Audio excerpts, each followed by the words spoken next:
Hello and welcome to this bite-sized webinar from Companies House. This is the second of 3 short webinars to help you understand how to start and run a business. Just going to give a minute to allow people to join. In that time, I'll just talk you through the current series. In the first webinar, we looked at the types of business structure with our colleagues from the Business Support Helpline, and whether a limited company or a sole trader may suit your business setup. If you missed it, you can watch it again on our YouTube channel. Today, we'll be talking about setting up and running a limited company, and then in the next webinar, we'll be looking at starting a community interest company. So sign up for that if you want to know more about KICs and how to start one. My name is Meg, and I am part of the communications team here at Companies House. In addition to me, there is a team of Companies House experts in the background, and they'll be waiting to answer your questions. So if you do have any questions about starting and running a company, then this is your opportunity to get some first-hand advice from the experts. Feel free to send your questions to us throughout the presentation. We can only answer general questions and can't go into detail on specific cases. So if you are new to GoToWebinar, I'm just going to take you through the look of the screen. On the screen, you will see a tool panel halfway down, and there's a box that says questions. To make this bigger, simply click on the icon that looks like an arrow coming out of the box. That will detach the box and enable you to write a question. Smartphone and tablet users can ask questions by using the question mark symbol on the screen. So before we get going, let's get you familiar with the system. So if I can ask you all where you're listening from, and pop them in the question box, and I'll give you a minute while they come in. Also, there is a panel. We have a couple of handouts that will take you to some useful pages on gov.uk website. So please download them before we end today. If you're watching the recording and would like the handouts or anything else, you can contact us at webinars@companieshouse.gov.uk. You will be getting a link to the presentation sent to you once we were done, and it will also appear on our YouTube channel in about 24 hours time, maybe sooner. Today, we will be covering the requirements for starting a limited company, becoming a director, and then the annual filings. I'll be joined today by my colleague Gary Townley, who is going to take you through the slides. So let us start at the very beginning. Companies House is the registry for limited companies in the UK. We are an executive agency sponsored by BEIS, who are the Department for Business, Energy and Industrial Strategy. We register and dissolve limited companies, we collect company data and make that data available to the public, driving confidence in the UK economy. We drive confidence in the economy and make the UK a great place to start and run a business. The data on our registers informs business decisions, supports growth and combats economic crime. You can also access the company register online using your PC, laptop or smartphone, all free of charge. So you've got a great business idea, you've done your market research, you have a business plan and you're ready to start your new business. What type of business is right for you? If you watched the first webinar, you'll already have seen there are several options: sole trader, partnership, limited liability partnership, community interest company, and of course a limited liability company or a limited company. If you are still not sure what setup is right for you, then it might be worth getting some professional advice. But one of the most popular is a limited company. Limited companies have a special status, which means they have their own legal entity and they can own assets. You register a company and become limited by a process called incorporation. As limited companies have their own legal identity, it means that you're not personally liable for the company's debts. Morning, everyone. Thanks, Meg. We're doing a duet this morning. So a private limited company Again, when setting up a limited company, there are options. You can choose to be limited by shares or indeed by guarantee. Limited by shares companies are usually businesses that make a profit. If you are forming a company to earn money for you and the other owners, then this is probably the type of company you intend to form. Limited by guarantee companies are usually not-for-profit or charitable types of company.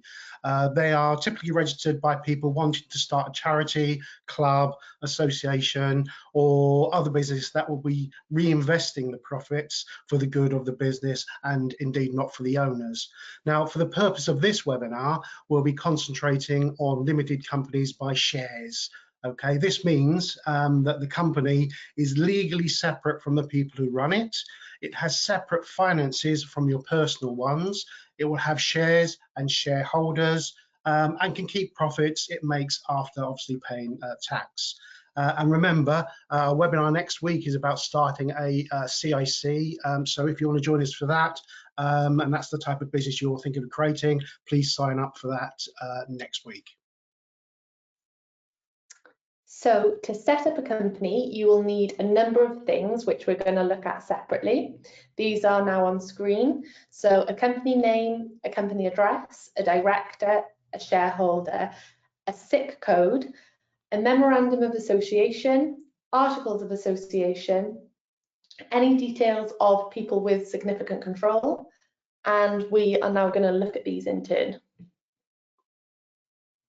Okay, so firstly then, choosing a name. Now this may seem pretty straightforward, but there are actually a lot of things that you actually do need to consider. Your name cannot be the same or too similar to another registered company's name. And then you also need to think about things like trademarks, web addresses, etc. Your company cannot be offensive, a company name cannot be offensive. It cannot contain a sensitive word or expression or suggest a connection with the government or local authorities unless you get permission beforehand to do so. Now you can see if a name is available by using our name availability checker, which is online. And you can also search the trademark database at the IPO website. But again, if you're not sure about choosing a name, it's worth getting professional advice if you know you're not sure about the name you're going to choose.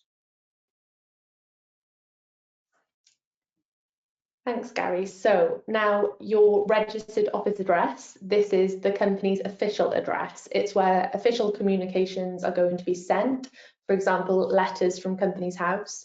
The address must be a physical address in the UK, and it must be in the same company, in the same country as your company is registered in. For example, a company registered in Scotland must have a registered office address in Scotland. One thing that we must point out here is that if you are going to use your home address as your company's registered office, it will be available to the public. Brilliant, thanks Meg. Okay, the next thing you need to consider is an SIC code or a standard industrial classification code. Now this must be included with your application to incorporate a company. SIC codes identify the area of business in which you trade. They're used to track the number of companies in different industries, and this helps us to see trends emerge and to track the health of different parts of the economy. Now, to find your code, we have a list on our website divided into trade groups. Now, you can search this list by code number or indeed just by the trade description, the business that you're doing. Now, for example, if you repair cars, you'll probably fall into section G, which is wholesale and resale trade, repair of motor vehicles and motorcycles. And looking in the code there, the code 45200, maintenance and repair of motor vehicles, would be most applicable to your business type. Now, you are allowed to choose up to 4 SIC codes, as your services or products may be varied. So if you sell cars as well as repairing them, in that little description there as well, you could add code 45122, the sale of used cars and light motor vehicles, and you could add that to the original code of 45200 above. Now, even if your company is dormant, which you would use the 4 nines, or non-trading, which is 74990, you still need to provide us with an SIC code.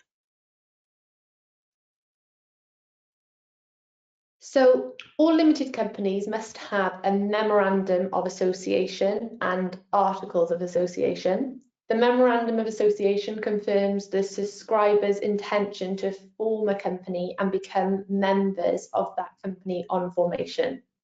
A company's articles of associations are its internal rule book, chosen by its members. Every company is required to have articles which are legally binding on the company and all of its members. The articles help to ensure the company's business runs as smoothly and efficiently as possible and will set how decisions are taken by the members and directors, as well as various matters connected with the shares. We have model articles that you can use as a template while writing your memorandum. Okay, now becoming a director. Now, your company must also have at least one director. Now, that director must be aged 16 or over and not be disqualified from being a company director. Now, a director can also be a company or an individual, but you will need at least one real person as a director of the company. Now, you can also have a company secretary if you wish, but it is not now a legal requirement for a private limited company to have a company secretary.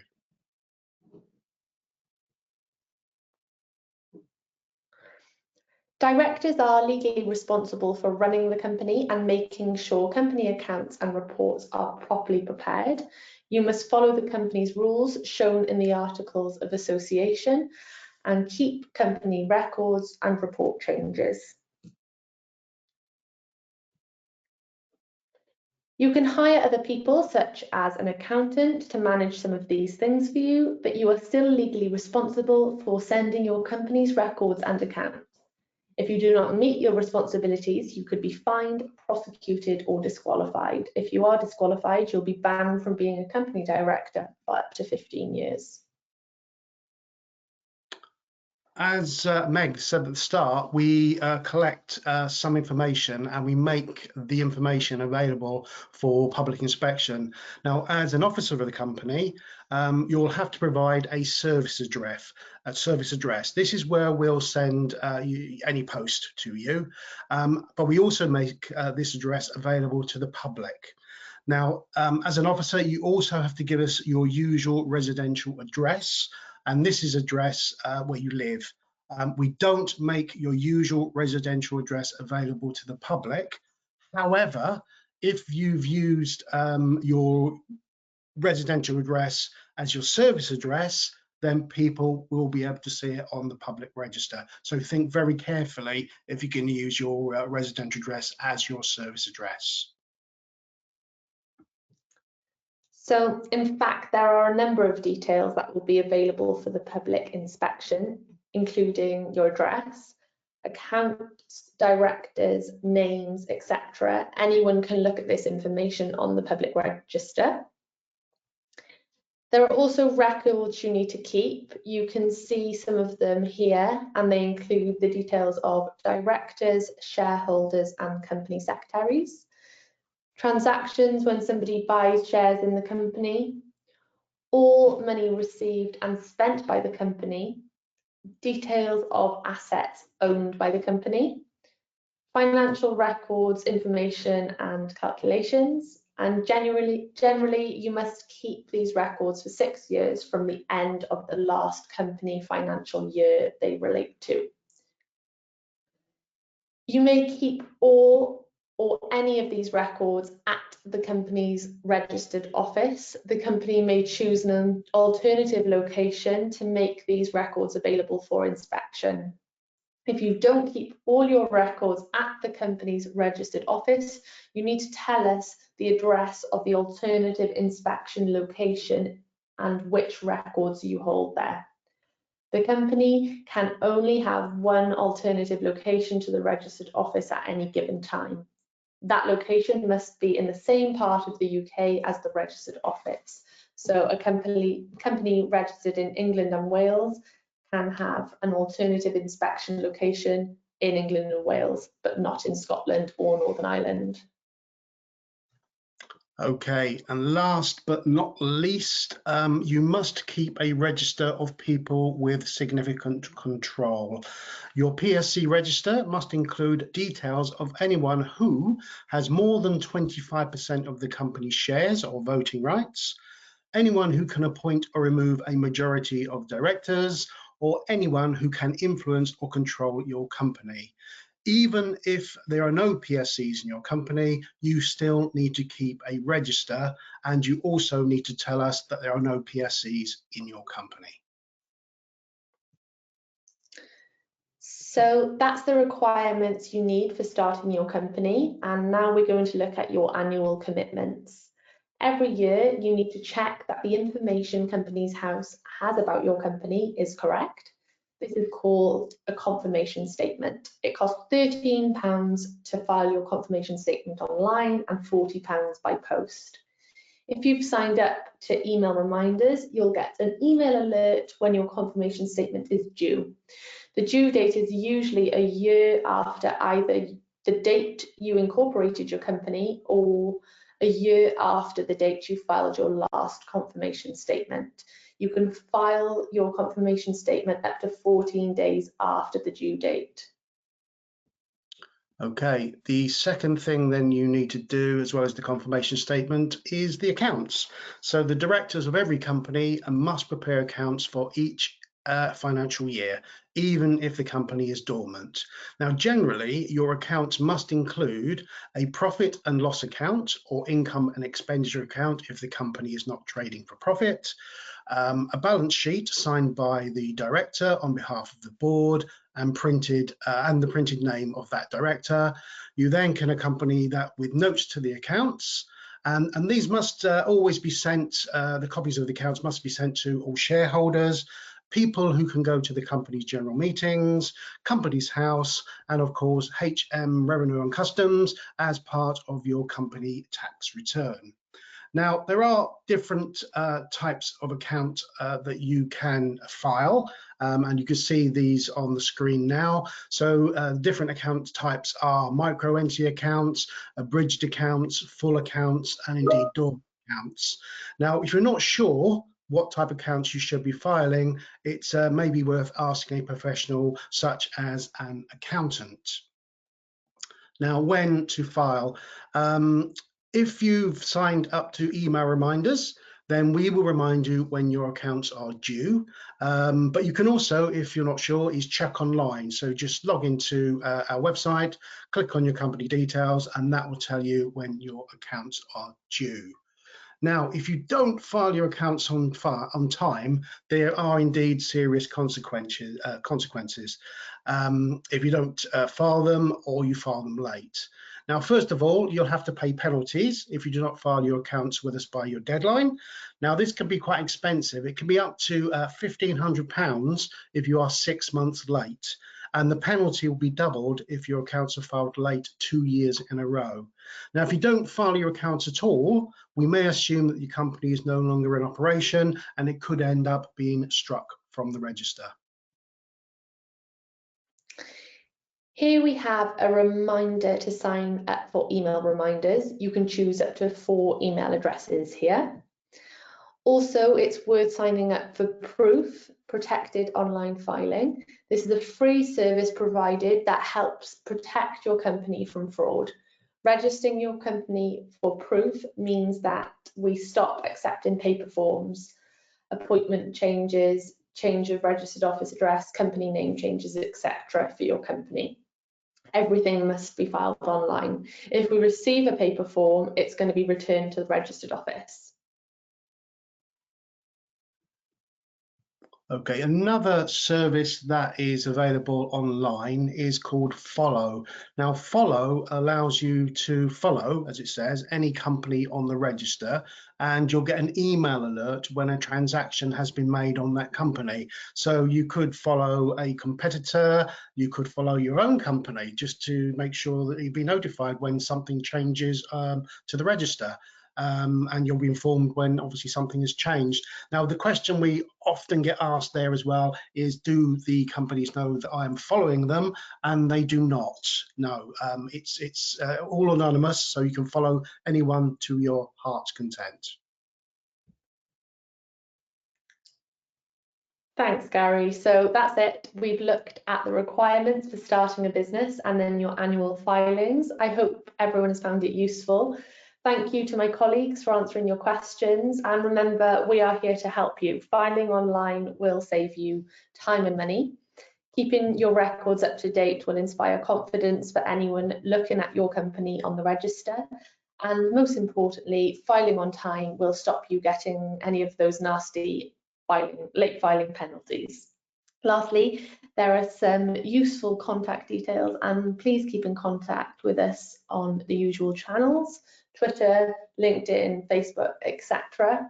Our next webinar will be about starting a community interest company, so don't forget to sign up for that. And we will leave the question box open for the next few minutes for any last questions anyone might have. So thanks for tuning in, and goodbye.